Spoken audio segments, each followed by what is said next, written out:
Good evening, friends. Welcome to the another new lecture of CMA Final Entrepreneurship and Startup. In this lecture, we are going to start with our new chapter, that is procurement to pay. In this lecture, we are going to try that is 2-3 chapters we are going to end up. So be like 2.4, 2.5, and 2.6. Uh, and all these chapter are relevant to each other. So P2P क्या होता है कि procurement to पे, ठीक है, इसे P2P भी बोलते हैं। और ये एक सॉफ्टवेयर इंडस्ट्री में, मतलब जो अकाउंटिंग फील्ड में ना ज़्यादातर ये यूज़ होता है। किसमें?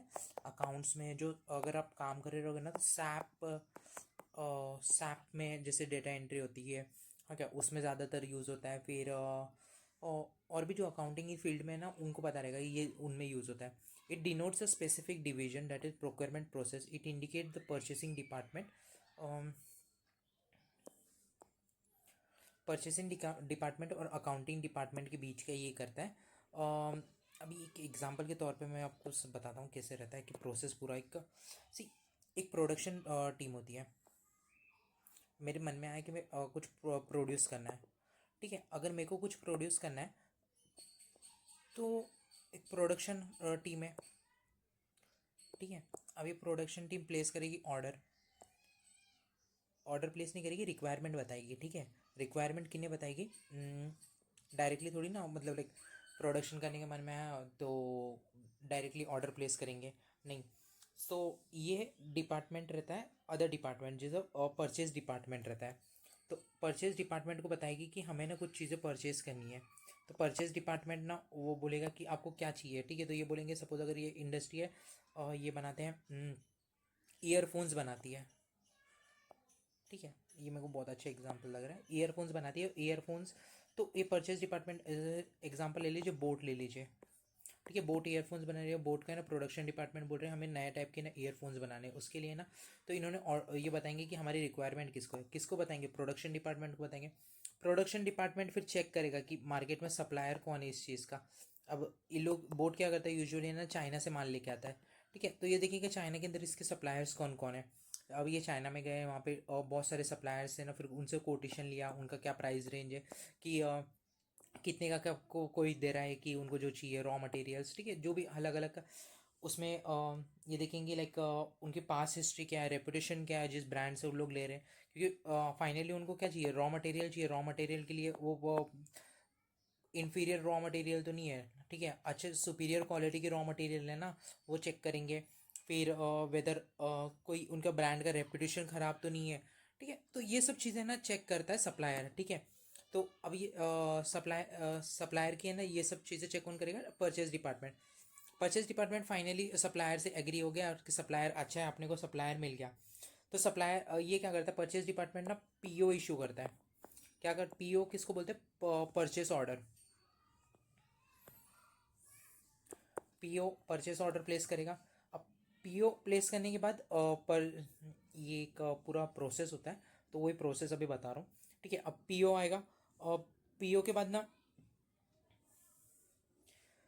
सप्लायर उनको, मतलब परचेस ऑर्डर है, सप्लायर फिर उनको कुछ रॉ मटेरियल्स देगा, ठीक है। जो भी चाहिए थे उनके रॉ मटेरियल सप्लायर के लिए, तो वो फाइनल गुड्स है उसके, ठीक है। ये इनके लिए रॉ मटेरियल हो गए। तो सप्लायर पीओ आया, तो अब इसमें कुछ डॉक्यूमेंट्स भी इशू करते हैं एक दूसरे को, आगे आगे वो समझेंगे। तो अब ये कुछ प्रोसेस है, एंड फाइनली कोई से तो गुड्स आ जाते हैं उनके पास, ठीक है, इनवॉइस वेरिफिकेशन वगैरह। सो इस प्रकार से ये पूरा काम होता है।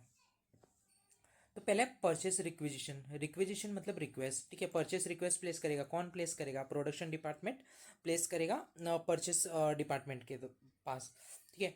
A purchase requisition is a request an institution purchasing and procuring a certain quantity of raw material।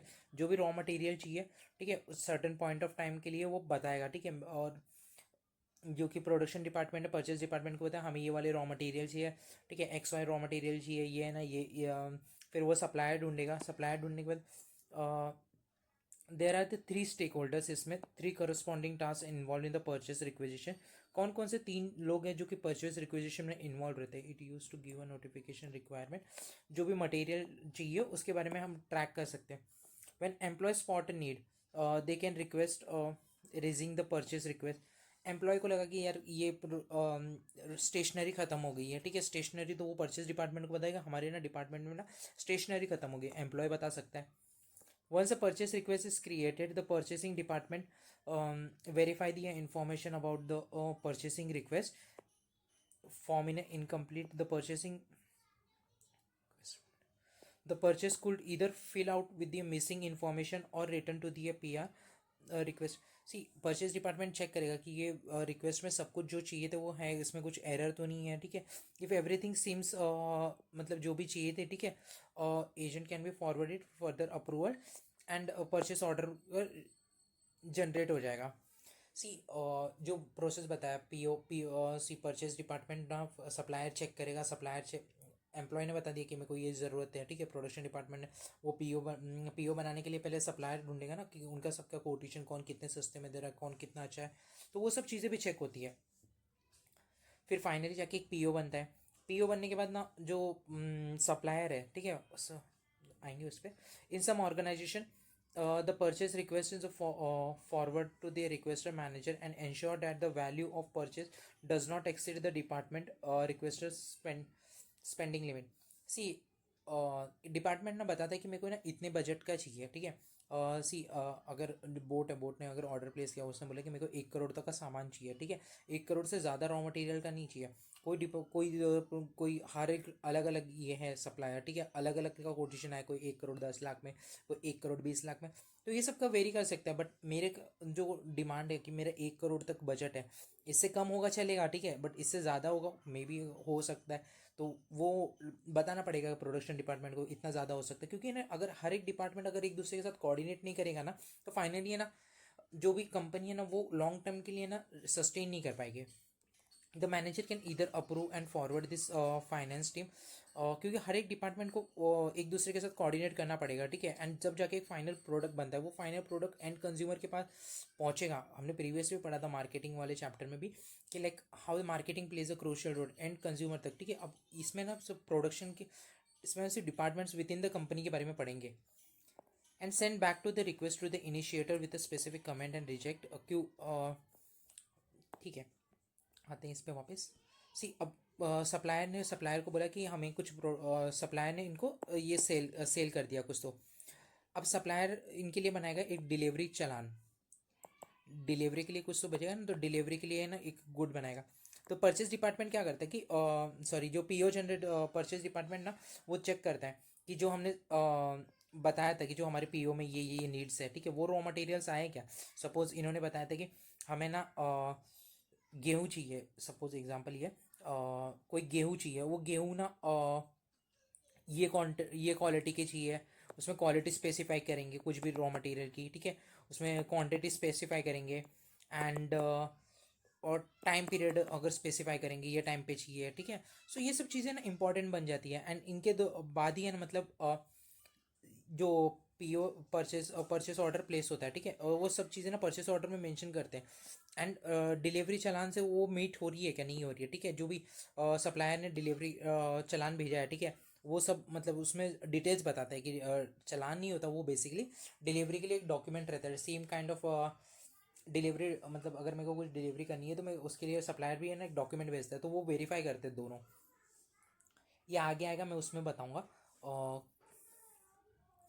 So purchase requisition is basically क्या है कि रिक्वेस्ट रहती है जो प्रोडक्शन डिपार्टमेंट प्लेस करता है. प्रोडक्शन डिपार्टमेंट के कोई भी हो सकते हैं, वेदर एम्प्लॉयज़ भी हो सकते हैं. ठीक है. अपार्ट फ्रॉम एम्प्लॉयज़ को सीनियर एसोसिएट्स भी हो सकते हैं. ठीक. यहाँ पे पूरी प्रोसेस बताइए, मैं एक्सप्लेन कर देता हूँ. ठीक है. कोई सीनियर्स भी हो सकते हैं. ठीक है. जो प्रोडक्शन डिपार्टमेंट की नीड है वो परचेज डिपार्टमेंट को बताता है. सो वो एक बेसिकली रिक्वेस्ट कर रहा है कि मेरे को ये चीज़ें चाहिए. एंड वो रिक्वेस्ट पे परचेज डिपार्टमेंट जाएगा और वो चेक करेगा कि मार्केट में कौन कौन से सप्लायर है जो ये प्रोवाइड कर रहे हैं. उस हिसाब से वो बेस्ट लेके आएगा आउटपुट. ठीक है. एंड क्या होगा कि इससे कंपनी को बेनिफिट होगा. तो परचेस रिक्वेजिशन टू पे फ्लो कैसे हो रहा था. Identify the goods and services. जो भी गुड्स एंड सर्विसेज चाहिए. फिर क्रिएट रिक्वेस्ट. जो रिक्वेस्ट क्रिएट करेगा, कौन रिक्वेस्ट करेगा, प्रोडक्शन डिपार्टमेंट जाएगा.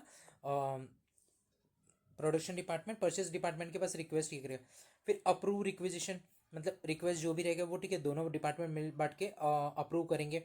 फिर लाइक ये डिमांड थी. ठीक है. जो प्रोडक्शन डिपार्टमेंट बताएगा मेरी ये डिमांड है, परचेज डिपार्टमेंट बताएगा इसका ये प्राइजेस होगा, ये होगा. मतलब उनके पास भी एक आइडिया रहता है ना. तो दोनों डिपार्टमेंट बैठ के है ना थ्रू मेल वगैरह कहीं से भी कैसे भी करके एक फाइनल इस पे आएंगे. फिर परचेज डिपार्टमेंट सप्लायर सिलेक्ट करेगा। सप्लायर सिलेक्ट करने के बाद वो पीओ क्रिएट करेगा, ठीक है, परचेस ऑर्डर जो क्रिएट करेगा।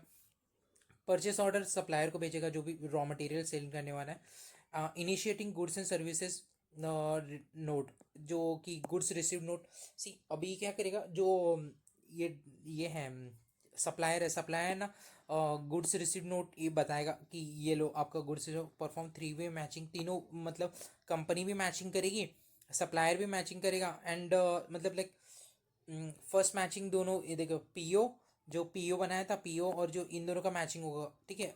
तो ये थर्ड टाइम मैचिंग हो रहा है, समझ रहे हो, जैसे कि ना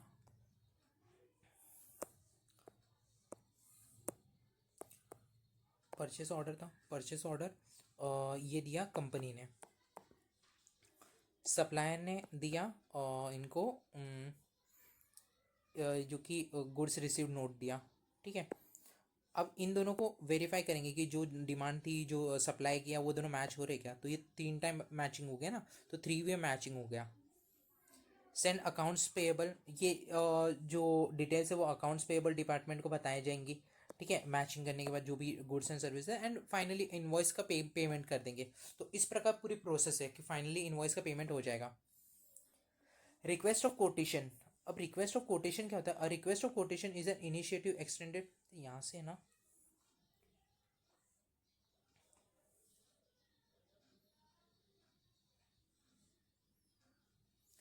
सी आपने बहुत सारे लोग ने इंडिया मार्ट का नाम सुना है, ये एग्जाम्पल के थ्रू मैं बता देता हूँ। इंडिया मार्ट में ना अगर आपको ना कुछ प्रोडक्ट चाहिए, ठीक है, तो आप क्या करते हैं कि वहाँ पे ना आप बता सकते हैं सप्लायर को, मेरे को ना इतनी क्वांटिटी चाहिए, तो ये क्या मैक्सिमम प्राइस में आप दे सकते हो। सो एग्जांपल के तौर पे ले जाए, मेरे को ना कोई पेन चाहिए, अब वो पेन है ना सेलो पेन चाहिए, सेलो पेन है ना, मैं देखूंगा कि यार यहाँ पे इंडिया मार्ट पे ना जैसे नॉर्मली रिटेलर कितने में दे रहे हैं, रिटेलर ना ये 10 रुपये में एक बेच रहा है सेलो का पेन, बट फिर अगर मैं इंडिया मार्ट पे जा रहा हूँ, इंडिया मार्ट वाले ना वो शायद ₹5 पर इस पे दे रहे हैं पर पीस, ठीक है। तो बट उनका रहता है कि मिनिमम 500 क्वांटिटी आपको प्लेस करनी पड़ेगी, तो हम ₹5 का पर पीस देंगे, मे बी 600 पे अलग क्वांटिटी ये रहेगा, 700 पे अलग प्राइस ये करेगा। तो आपको देखिए ना हर एक जितने ज़्यादा क्वांटिटी रहेगा ना उतना ज़्यादा मतलब प्राइस में भी ना फॉल आते रहता है। सो इस प्रकार ना ये काम करता है, तो हर एक सप्लायर ना कोटेशन मांगता है, कोटेशन देता है कि आपका कोटेशन बताओ, ठीक है। सो इसमें कैसे रहता है कि एक कोटेशन तो समझ गया अभी आप लोग को, बेसिकली रिक्वेस्ट फॉर कोटेशन मतलब हम सप्लायर के पास जाएंगे एंड आपका कोटेशन दो कि क्या कोटेशन है, ये दोनों साइड कोटेशन काम करेगा। देखिए वन कैन, यहाँ से स्टार्ट करते, request quotation is an invitation extended to vendor by a purchasing organization to submit a quotation for a supply of raw material and performance of service। सी इसमें ना bidding में ना दो टाइप की होती है, एक ना ओपन एंडेड बिडिंग होती है, क्लोज एंडेड बिडिंग होती है, ठीक है। ओपन एंडेड बिडिंग कैसी होती है, इसमें है नहीं, मैं बता रहा हूँ लाइक बिडिंग में कैसे होता है। सी आपने ना बहुत सारे लोग ना आईपीएल का ऑप्शन देखा रहेगा, ठीक है। अब वहाँ पे प्रोडक्ट जो प्रोडक्ट है, प्रोडक्ट कौन हो गए, प्लेयर्स हो गए, ठीक है। अब उनका ना ओपन वैल्यू लगती है लाइक ओपनली, ठीक है, आपके पास जितना पर्स में पैसा है ना आप उतना स्पेंड कर सकते हो उस पर, तो वो हो गई ओपन बिडिंग, ठीक है, सबको पता चल रहा है आजू बाजू में, एंड आप उस हिसाब से ना उसको फ्लक्चुएट कर सकते हैं। एक होता है क्लोज बिडिंग। अब आईपीएल में ना थोड़े साल पहले ना दो टीम्स एक्स्ट्रा आई थी, लखनऊ सुपर जायंट्स और गुजरात टाइटंस। अब इनका ना जो बिडिंग हुआ था ना वो क्लोज बिडिंग हुआ था, मिनिमम मार्जिन से कुछ कुछ है ना टीम्स ने ना मतलब लाइक जीते थे। सो इसमें ना जो आजू बाजू लोग हैं ना उनको पता नहीं रहता कि ना क्या फाइनल प्राइस दे रहे हैं। तो लखनऊ सुपर जायंट्स ने 7,000 करोड़ में डील हुआ था, तो मैं सिर्फ बता रहा हूँ ये, ठीक है। तो इस प्रकार ना बिडिंग होती है, कोटेशंस मंगाए जाते हैं, कंपनीज भी है ना अपने अपने ना कोटेशंस मंगाती है। तो अगर आप भी कुछ बिजनेस कर रहे हैं, ठीक है, तो आप भी ना कोटेशन दोगे कि मेरे को है ना ये प्रोडक्ट और सर्विसेज है, ठीक है, एंड इतना डिमांड है मेरा, तो ये मेरे को कितने में पड़ेगा। So R F Q often includes specification of an item, जो भी आइटम और सर्विसेज जो भी sure that the supplier is bidding on the same item and services, पहले आइटम फाइनलाइज होगा, ठीक है, कौन सी प्रोडक्ट आप ये खरीदने वाले हो, कौन से बेचने वाले हो।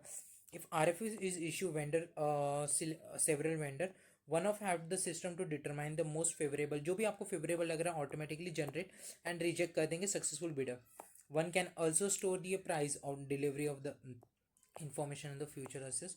द सिस्टम कैन, अब ये जो पैरामीटर्स है, ठीक है, कोटेशन में क्या रहेगा, प्राइस कितने में प्राइस में दे रहे हो, डिस्काउंट क्या दोगे, ठीक है, हम लोग ज़्यादा लेंगे तो, क्योंकि वो बताया ना 500 600, जैसे जैसे प्राइस फ्लक्चुएट हो रहा है, ठीक है, तो वैसे 500 का 5 रुपये पर पीस था, 600 का 4.9 रुपीज़ हो गए, ऐसे ऐसे प्राइस गिर रहा है, ठीक है.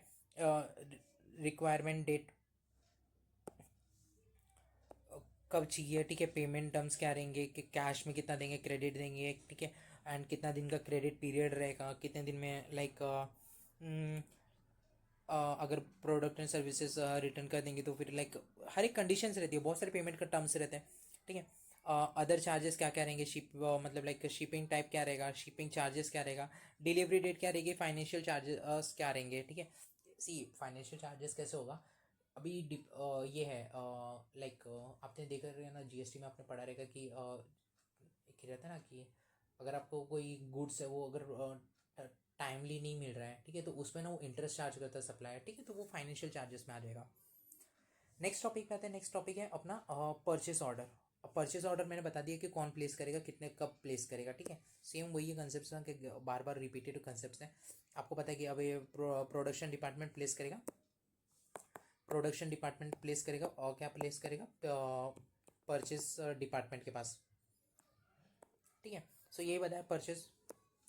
Purchase order is a formal request है दोनों डिपार्टमेंट के बीच में, purchasing an organization plant or a plant by supply of services, certain goods and services at a certain point of time. There are various trade financial facility that almost every financial institution allow the business houses to use against the purchasing order. See before shipment credit facility, ठीक है.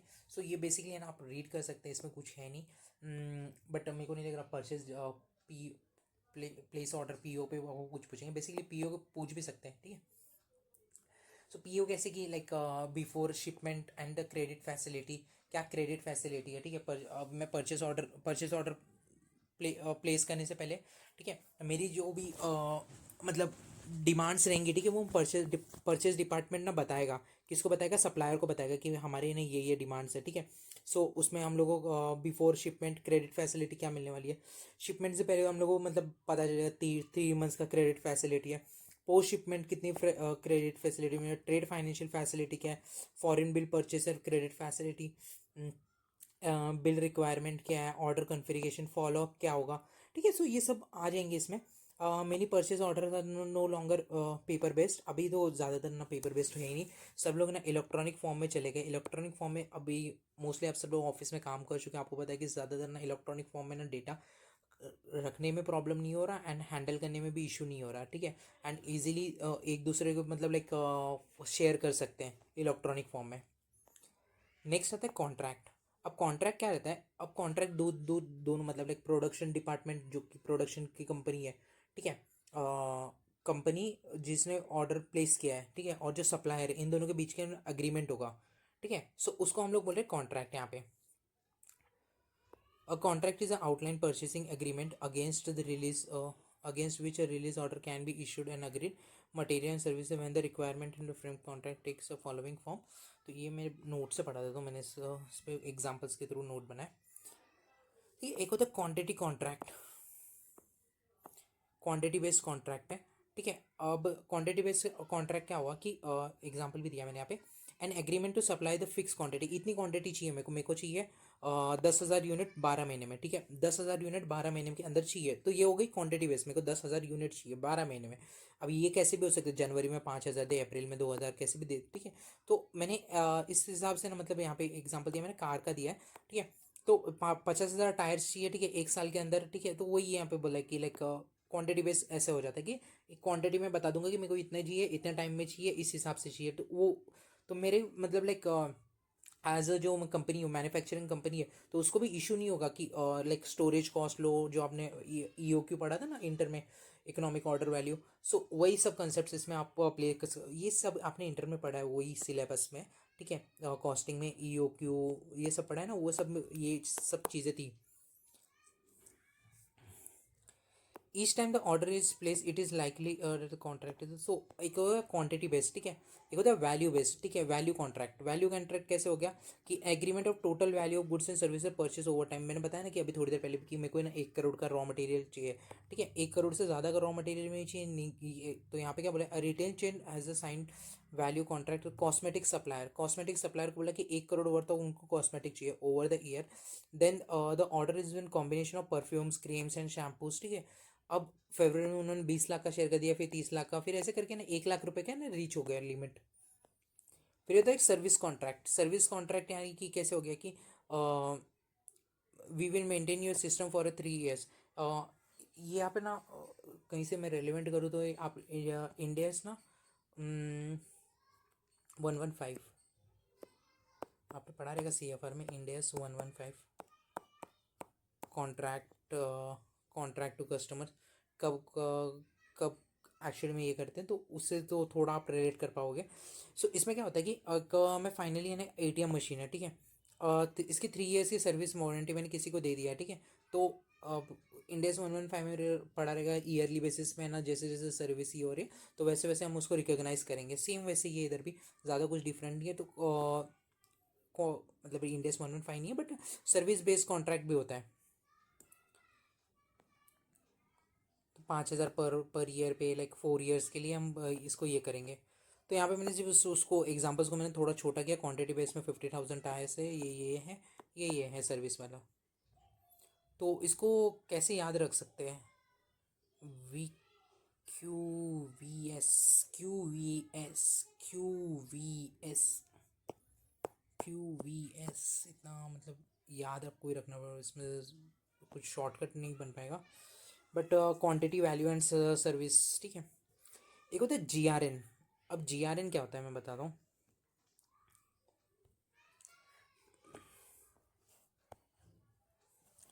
सी GRN अगर simple words में बताऊँ ना तो basically acknowledgement होती है, ठीक है। ACKNOWLEDGEMENT मेरे पास अभी, सो एक्नॉलेजमेंट होती है। ये कैसे होता है, सी प्रोडक्शन डिपार्टमेंट ने सॉरी प्रोडक्शन डिपार्टमेंट छोड़िए, मैन्युफैक्चरिंग कंपनी ने सप्लायर से ना रॉ मटेरियल मांगा, इनके पास PO प्लेस किया था। सप्लायर ने इनको गुड्स डिलीवरी नोट करके एक रहता है, गुड्स डिलीवरी नोट देता है, ठीक है। अब PO और GDN इन दोनों को कंपेयर करेंगे, ठीक है। जो मैन्युफैक्चरर कंपनी है, परचेज डिपार्टमेंट उनका, तो वो ये कंपेयर करेगा। तो ये कंपेयर करेगा ना, तो ये अब इनको देगा, क्या देगा, गुड्स रिसिप्ट नोट। अब इसमें क्या रहता है गुड्स रिसिप्ट नोट में, GRN में बेसिकली एक्नॉलेजमेंट है, आपने हमें जो रॉ मटेरियल भेजा, ठीक है, उसके ना कुछ रॉ मटेरियल्स ना डिफेक्टिव है, रॉ मटेरियल में कुछ ना डिफेक्टिव हो सकते हैं, ठीक है। कुछ रॉ मटेरियल्स ना क्या हो सकते हैं कि अच्छे हैं तो एक्सेप्टेड है, ठीक है। कुछ डिफेक्टिव है वो रिटर्नेबल है। फिर कुछ रॉ मटेरियल्स है जो कि एज़ पर क्वांटिटी नहीं है, मतलब जो क्वांटिटी मेरे को चाहिए थी, जो क्वालिटी मेरे को चाहिए थी वो एब्सेंस है। तो इस प्रकार से ना वो कॉन्ट्रैक्ट में GRN में बताते कि तो ये हम एक्सेप्ट कर रहे हैं, ये हम रिजेक्ट कर रहे हैं, और ये इनको भेज देता है। तो उस हिसाब से ना GRN होता है। तो बेसिकली ये क्या है कि एक एक्नॉलेजमेंट ही हुआ ना, कि लाइक जो डिपार्टमेंट दे रहा है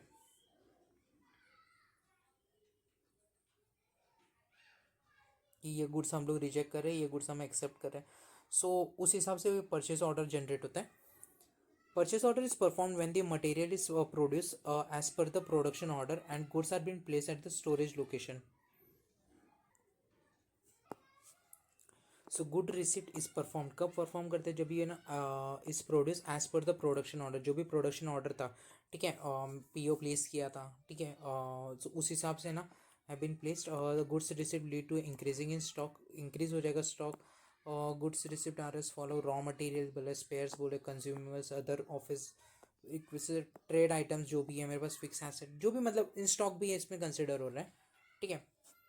अब STO पे आते हैं, इसको बेसिकली है ना STO स्टॉक ट्रांसफ़र ऑर्डर बोलते हैं। सो ये बेसिकली कैसे रहता है, जो आपने ऊपर पढ़ा है ना सेम लाइक PO, ठीक है। अब ये इंटर कंपनी होता है, दो डिपार्टमेंट्स रहते हैं विद इन द कंपनी, ठीक है। अब ये कैसे कि डिपार्टमेंट ए है, सॉरी प्लांट ए है एंड प्लांट बी ले लीजिए एक एग्जांपल। ये प्लांट ए हो गया, ये प्लांट बी हो गया, ठीक है। अभी प्लांट ए को कुछ raw material sorry finish goods चाहिए, एंड एक मतलब एक कंपनी में डिफरेंट डिपार्टमेंट्स के बीच में ये होता है, डिफरेंट प्लांट्स के बीच में ऑपरेशंस होते हैं, तो उस हिसाब से ही है। सो अगर समझ रहे हैं कि ये मैन्युफैक्चरिंग प्लांट है, ठीक है, एंड ये डिस्ट्रीब्यूशन का काम करता है बी, ठीक है। सो अब इसमें देखेंगे ना, सो प्लांट ए है, प्लांट ए मतलब जब भी ये करेगा, ये कि यहाँ पे आएंगे ना, यहाँ पे इजीली पता है, the S T O process between a two plant with the same company code is known as inter company stock transfer.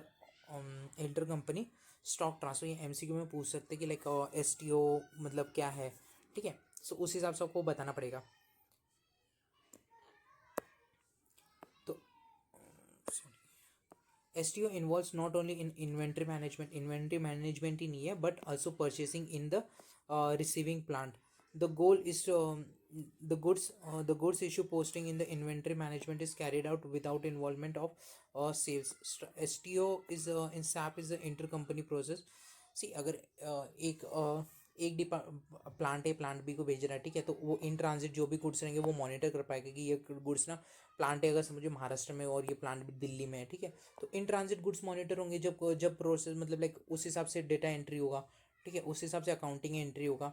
Goods receipt can be planned advantages इसके बता रहा हूँ, ठीक है। ये इसमें भी पूछ सकते हैं आपको कि एस टी ओ मतलब क्या है, ठीक है, तो वो आप बताना पड़ेगा कि एस टी ओ ऐसी प्रोसेस है जिसमें ना दो कंपनी की ना intra company with in the company ना दो डिपार्टमेंट एक दूसरे से ट्रांसफ़र करते हैं गुड्स, जो कि मॉनिटर करता है। मॉनिटर क्या करता है, इन ट्रांजिट जो भी गुड्स है उसको, ठीक है, जो भी you can enter into the freight forwarding delivery cost in the stock transport order में भी जो भी है,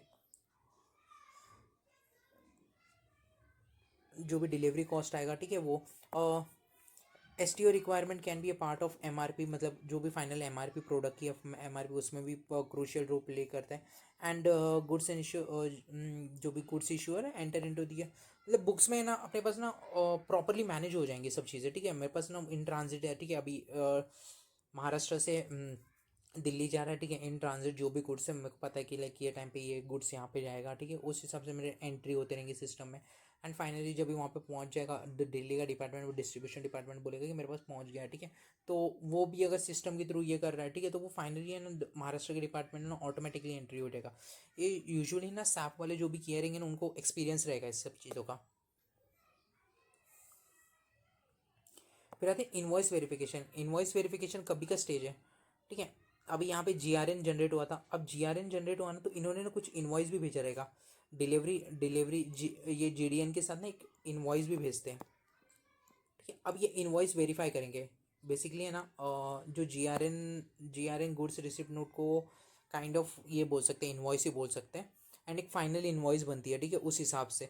सी जो गुड्स आए मेरे पास, ठीक है, मैंने उसको है ना बताया कि ये गुड्स है ना कुछ डिफेक्टिव है, ये रिटर्न ले लो, ये डिफेक्ट ले लो, ठीक है। तो एक फाइनली मेरे को समराइज हुआ कि 1 लाख के गुड्स मंगाए थे जिसमें ना 90,000 के गुड्स काफ़ी अच्छे हैं, ठीक है, जो मैं रख रहा हूँ, और कुछ जो थी वो नहीं है कुछ काम के, तो 90,000 का फाइनल बिल बनने वाला है।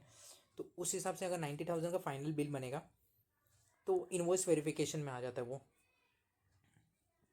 यहाँ पे मैंने नोट्स बनाए इसके। सी इनवॉइस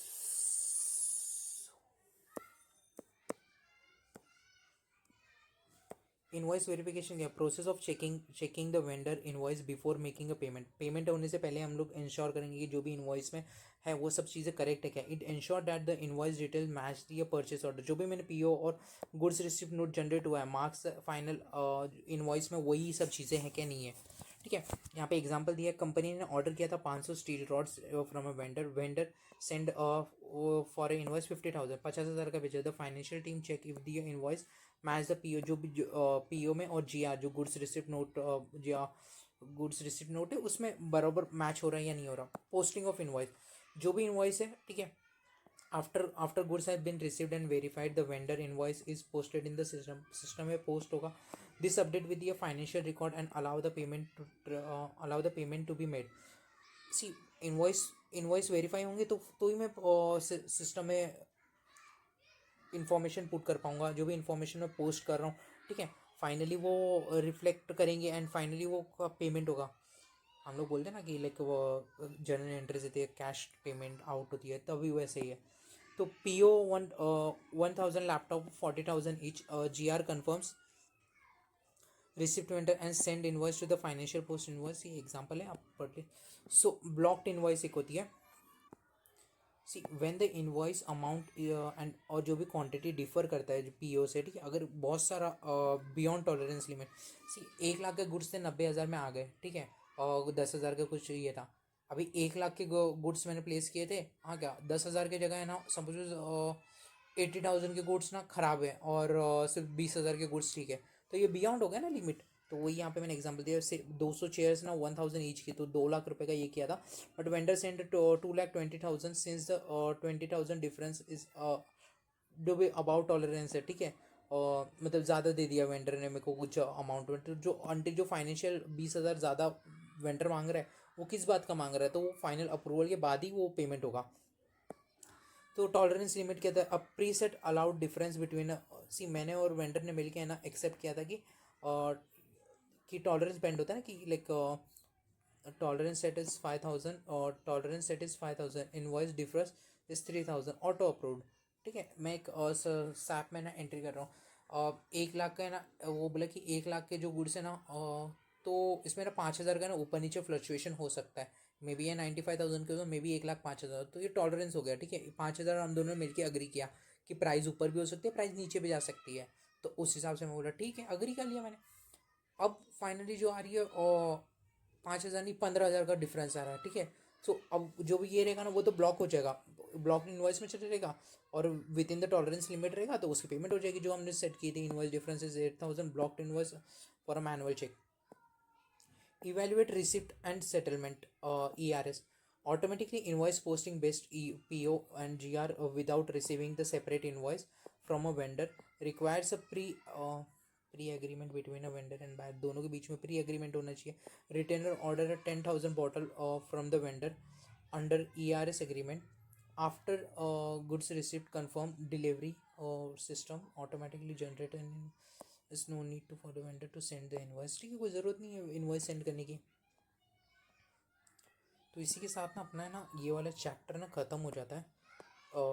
छोटा चैप्टर था काफ़ी, एंड आप 1-2 बार गो थ्रू कीजिए, ठीक है। बेसिकली ना ये ज़्यादा चैप्टर मेरे को लग रहा नहीं है कि क्रूशियल है इतना एग्ज़ाम के लिए, मतलब है क्रूशियल, तो don't drop it, keep in priority A में रखिए। काफ़ी इजी चैप्टर है। क्या क्या पढ़ा है, परचेज रिक्वेस्ट पढ़ा है, परचेज रिक्वेस्ट प्लेस, सी एक स्टोरी याद रहा, परचेज रिक्वेस्ट प्लेस किया, परचेज रिक्वेस्ट के बाद क्या होगा कि जो हमने पढ़ा था, क्या पढ़ा था, रिक्वेस्ट जो कोटेशन वाला था, ठीक है, रिक्वेजिशन फॉर कोटेशन, जो कोटेशन आएगा, कोटेशन के बाद क्या होगा कि परचेस ऑर्डर प्लेस होगा, परचेस ऑर्डर के बाद कस्टमर्स का कुछ था, कस्टमर्स में अभी 3 पॉइंट आ जाएगा, ठीक है, क्वांटिटी, वैल्यू और सर्विस, ठीक है। फिर एस टी ओ ना, एस टी ओ था ना, हाँ, S T O stock transfer order होगा। स्टॉक ट्रांसफ़र ऑर्डर के बाद हमने पढ़ा इनवॉइस वेरिफिकेशन, इनवॉइस वेरिफिकेशन में ब्लॉक इनवॉइस और टॉलरेंस टू इनवॉइस, तो ये 5-6 पॉइंट्स, इस हिसाब से ये चैप्टर खत्म हो जाता है, इसमें ज़्यादा कुछ नहीं है। अब 1-2 बार गो थ्रू करेंगे ऊपर से, या ये वीडियो 2 बार देख लेंगे तो मोर देन इनफ है।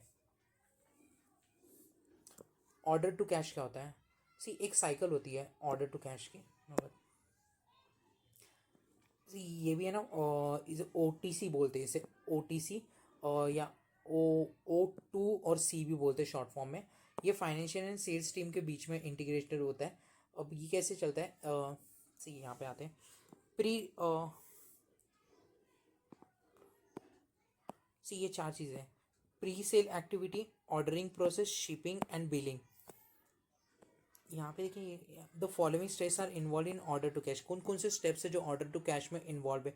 इंक्वायरी, सिर्फ परचेस टीम अब इंक्वायर करेगा कि बहुत सारे मार्केट में, कि बहुत सारे सप्लायर्स को बोलेगा कि ना आप लोग ना आपका कोटेशन दो, आपका इंक्वायरी करेगा आपका प्रोडक्ट सर्विसेज कैसा है, आपका प्रोडक्ट सर्विसेज कैसा है, जो भी परचेस डिपार्टमेंट को लगेगा ठीक है किस किस से खरीद सकता हूँ, कहाँ पे क्या अपॉर्चुनिटी है, क्या इंडिया से खरीदना बेटर है या बाहर से कहीं से मैन इम्पोर्ट कराना बेटर है, ठीक है। सो वो सब चीज़ें चेक करेगा एंड इसे बोलते हैं कि इंक्वायरी कर रहा है। ये आएगा एग्जाम में, आप मार्क कर सकते हैं हाईलाइट में, स्टार मार्क करके रखने वाले क्वेश्चन पे इंक्वायरी करेगा, ठीक है। इंक्वायरी फिर कोटेशन देगा, हर एक जो भी वेंडर है वो सब लोग उनको कोटेशन देंगे, ठीक है। डिफरेंट डिफरेंट वेंडर्स ने उनको कोटेशन दे दिया। फाइनली है ना सेल्स हो जाएगा according to the some SAP expert. Sales order is been first step of OTC process. ये फर्स्ट स्टेप हो गया, क्योंकि देखिए कोटेशन और जो ये फर्स्ट वाला था ठीक है वो कहीं पे रिकॉर्ड नहीं हो रहा है, ठीक है। ये मैं सिर्फ इन्फॉर्मेशन लेके आ रहा हूँ मेरे लिए कौन सा बेस्ट है, ठीक है। जो मैं अगर मैं मैन्युफैक्चरिंग कंपनी हूँ तो मैं परचेज डिपार्टमेंट देख रहा है कि भाई मार्केट में कौन कौन से मेरे को कितने कितने सस्ते दे रहे हैं, ठीक है। ये फर्स्ट स्टेप है, एमसीक्यू पर्पज के लिए भी इंपॉर्टेंट बन जाता है कौन सा फर्स्ट स्टेप बन जाता है आपके इसमें। आफ्टर इंक्वायरी एंड कोटेशन, जो भी inquiry and quotation once it get created, sales order can be created with reference to quotation. जो भी कोटेशन मेरे को पसंद है उस हिसाब से sales order, without reference it does not make a accounting book entry and does not a general ledger. It is also committed to delivery goods and services. Post good issue. Post good issue is a step where goods are been picked and from the warehouse and packed and shipped to the customer address. सी मैं goods लेके आया, goods पे मैंने कुछ काम किया and finally मैंने उनको ना शिप कर दिया। so we have accounting entry as an inventory is credited। सी जहाँ पे जनरल एंट्री बताई गई है, ठीक है। सो बेसिकली ना अकाउंटिंग टर्मिनोलॉजी से, ठीक है। सो बाद में गुड्स सेल हो जाएगा, सेल के पोस्ट गुड इशू डिलीवरी हो जाएगी फाइनली। क्या बोल रहे हैं कि delivery follow the cost goods issue delivery actual fulfilment to the customer. Shipping address, जो भी शिपिंग एड्रेस प्रोवाइड करेगा उस हिसाब से उसको डिलीवरी हो जाए। We debit the revenue account and credit the customer account. See हमने पढ़ा है ना कि सेल्स क्रेडिट हो जाएगा, ठीक है। एंड कस्टमर को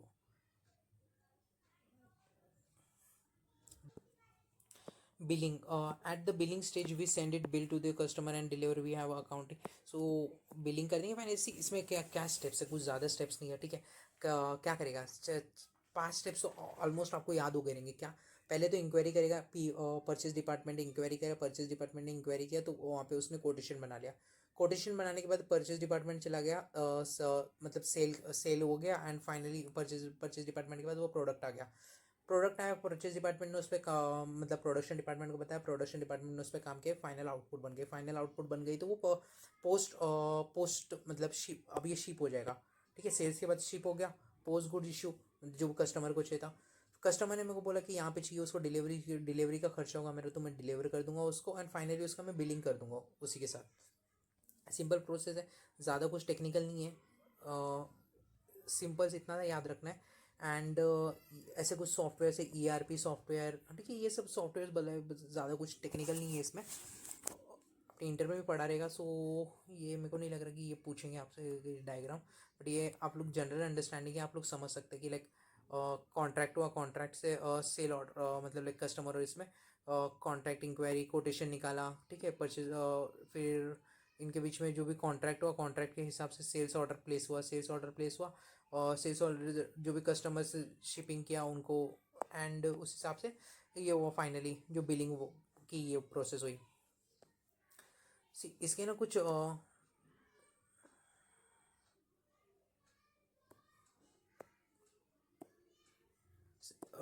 delivery problem face by the order to cash payment team. कुछ डिलीवरी प्रॉब्लम्स है जो प्रॉब्लम होती है डाइवर्सिफाई इन ऑर्डर प्लेसमेंट। कभी कभार ना मेल के थ्रू हो जाता है, कभी आजकल तो यूजुअली ना मेल के थ्रू ऑर्डर प्लेस होते हैं, ठीक है। या फिर कुछ डिफरेंट सॉफ्टवेयर कंपनीज यूज़ करती हैं, ठीक है, वो उसके थ्रू प्लेस करती है या फ़ोन कॉल के थ्रू यूज़ कर सकती है। तो क्या बोलते हैं डाइवर्सिफाई इन ऑर्डर प्लेसमेंट। बहुत सारे तरीक़ों से ना ऑर्डर प्लेसमेंट होता है, टेलीफोन के थ्रू हो सकती है, ईमेल फैक्स, इन सब के थ्रू है ना ऑर्डर प्लेस हो सकता है। Manual invoicing, customer have a several invoicing preference like uploading the invoice on their portal। कभी अपने देख रहे हैं ना जीएसटी डिपार्टमेंट्स वगैरह में, या फिर उसमें ना कभी कभी ना मैनुअली है ना इन्वॉइस देना पड़ता है, तो मतलब जो एक्चुअल इन्वॉइस अगर रिफंड वगैरह के लिए। सो customers have a several invoice preference like uploading the invoice on their portal, जो पोर्टल पे इनवॉइस डालना पड़ेगा प्रॉपर बेस्ड इनवॉइस, मतलब like उनको प्रॉपरली है ना जनरेटेड इनवॉइस चाहिए। इन view of the variety of varied need order to cash, created a manual invoice and create a time consuming process and also error prone. Accepting multiple payment format, C multiple payment form, किसी को cash चाहिए, किसी को bank के through चाहिए, credit facility चाहिए, कभी मतलब फॉरेन डॉलर्स का इन्वॉल्वमेंट रहता है। सो एक ग्लोबल मार्केट में अगर कोई कंपनी, बड़ी कंपनी काम कर रही है, ठीक है, अगर गूगल काम कर रहा है, गूगल भाई बड़ी डिपार्टमेंट है, तो उसको लाइक कहाँ कहाँ पे पेमेंट से लाइक तो उस हिसाब से काम करना पड़ता है। Accounts receivable become a problematic if the errors payment format are been globally customer. For example some customers pay through cheques, यहाँ पे चेक्स आना चाहिए था, ये चेक लिखा है, चेक यानी CHEQUE आना चाहिए था, आई डोंट नो, ये एक्चुअली चेक नहीं आना चाहिए था, CHEQUE आना चाहिए। Cheque while some electronic form and authorise clearing house credit cards के थ्रू बैंक है ना, अलग अलग सबकी ना अलग अलग प्रोसेस रहती है। इनएफिशिएंसी इन कलेक्शन प्रोसेस, मैंने यहाँ पे भी शायद सब बनाया था।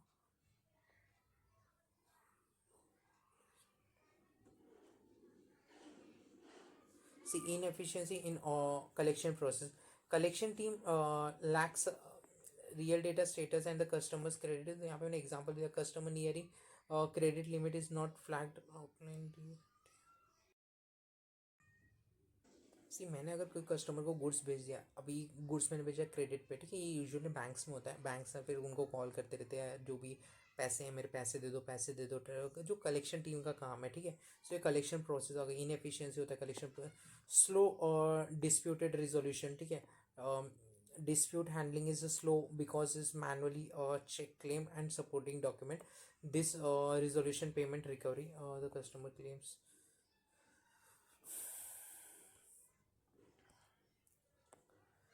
जो भी डिस्प्यूट रेजोल्यूशन है वो स्लो है, ठीक है, जो भी मतलब कस्टमर का कुछ इशू रहेगा वो फाइनली कैसे स्लोली रिजॉल्व हो रहा है। ये ट्रांजेक्शन टू रिपोर्टिंग, ये लास्ट है इसमें, ट्रांजेक्शन टू रिपोर्टिंग बेसिकली क्या होता है, ये यहाँ से कर लेते हैं। So is how the company takes all the business transaction and turn them into a financial report. See basically यहाँ पे कलेक्शन ऑफ डेटा, जो भी डेटा दिया है वो चेक करना, turn into the accounting entry, जो भी डेटा आया, ठीक है, उसको अकाउंटिंग एंट्री में किस प्रकार कन्वर्ट करना है, ठीक है, post to the ledger, store them safely and make report.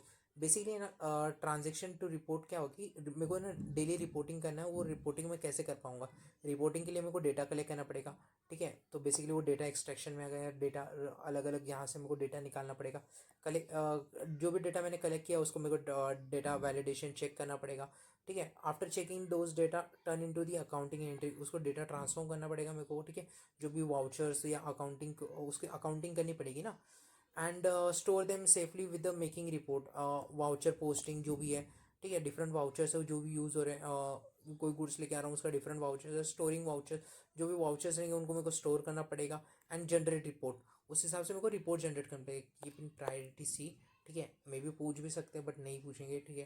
And क्योंकि कुछ ये रहते हैं कि टॉपिक्स रहते हैं जो है ना ऐसे देख के लगता है कि नहीं स्टार मार्क वाले टॉपिक है, ये वाले ना इतना स्टार मार्क वाले टॉपिक्स नहीं थे, and I don't think so ये पूछेंगे भी। सो इसी के साथ अपना ना ये वाला चैप्टर भी ख़त्म होता है। सो यहाँ पे दिस चैप्टर ऑल्सो गेट करते हैं, यहाँ पे भी देखिए अगर वही बताया फाइनेंस एंड अकाउंटिंग प्रोसेस है, बेसिकली क्या करता है कि collection of accounting process, delivering and time to occur, it covers the involvement in the preparing an accounting report and general nominal ledger data extraction, वही सब मैंने वहाँ पे एक्सप्लेन किया, वहाँ पे मैंने थोड़ा ज़्यादा लिखा है, आप एक बार गो थ्रू करेंगे ना वो नोट्स के थ्रू आपको इजीली अंडरस्टैंडेबल हो जाएगा। ये यूजुअली है ना वर्किंग कैपिटल मैनेजमेंट, इसमें थियोरी भी है, मेरे को नहीं लगता थियोरी, क्योंकि मैंने प्रीवियस ईयर क्वेश्चंस देखे हैं, तो ये है ना प्रीवियस प्रैक्टिकल पार्ट है ना वही पूछते हैं ये चैप्टर, तो हम ट्राई करेंगे पहले प्रैक्टिकल पार्ट कवर करने की, ठीक है। अपार्ट फ्रॉम दैट अगर प्रैक्टिकल हो जाता है मेरा, ठीक है, एंड उस हिसाब से अगर मैं करा देता हूँ प्रैक्टिकल, जो दो दो ही क्वेश्चन हैं, एंड अगर मैं देखूंगा प्रीवियस ईयर के कुछ क्वेश्चन रहेंगे तो वो ट्राई करूँगा, तो ये दो क्वेश्चन है मैं उस हिसाब से देखूंगा, दो तीन है, तो वो है ना दो ही है, ठीक है, 2 क्वेश्चंस है एंड प्रीवियस ईयर के देखूंगा, कुछ क्वेश्चंस रहेंगे तो वो मैं लेके आऊँगा एंड वी विल ट्राई कि ये जो इस चैप्टर से ना प्रैक्टिकल आता है, थियरी कम आता है, मैं बाद में देखूंगा थियरी अगर कराना रहेगा तो, इनकेस अगर टाइमली जा रहा है स्मूथली तो मैं थियरी कराऊंगा। अपार्ट फ्रॉम दैट मैं थियरी नहीं भी करा सकता ये वाले चैप्टर का, तो देखते हैं उस हिसाब से। तो नेक्स्ट चैप्टर रहेगा अपना working capital management and let's see. Hope you like the video. Channel को लाइक करें, शेयर करें, सब्सक्राइब करें, do subscribe it and do comment on it यार। यूजुअली ना please start commenting, I mean that makes me ना involve रहता हूँ मैं लेक्चर्स में, so please do comment on the